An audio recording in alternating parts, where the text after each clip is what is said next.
The passage we're memorizing together over the next couple weeks is Ephesians chapter 1, verses 4 and 5. This is what it says. Even before he made the world, God knew us and loved us and chose us in Christ to be holy and without fault in his eyes. God decided in advance to adopt us into his own family by bringing us to himself through Jesus Christ. This is what he wanted to do, and it gave him great pleasure. So this short passage reminds us of so many amazing things. First, it reminds us that God's love for us is not dependent on our goodness or lack of goodness.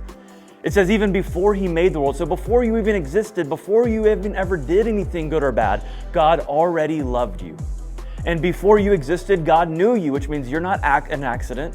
You're not a mistake. You're here on purpose and for a purpose. Before you even existed, before your parents existed, God knew you would exist, and he had a plan and a purpose for you. And part of that plan and purpose was that he was going to bring you back into relationship with himself through the sacrifice of Jesus.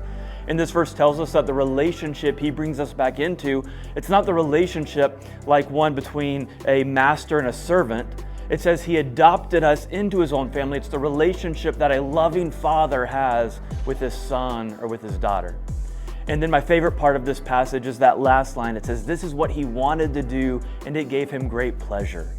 God didn't adopt us into his own family. He didn't make us sons and daughters through Christ out of obligation or out of duty or because it was the right thing to do. He was pleased to do it because of his great love for us. So as we memorize this verse over the next couple weeks and as we meditate on it and pray through it, let's rest in this amazing love that God has for us and that through Jesus, he calls us his sons and daughters.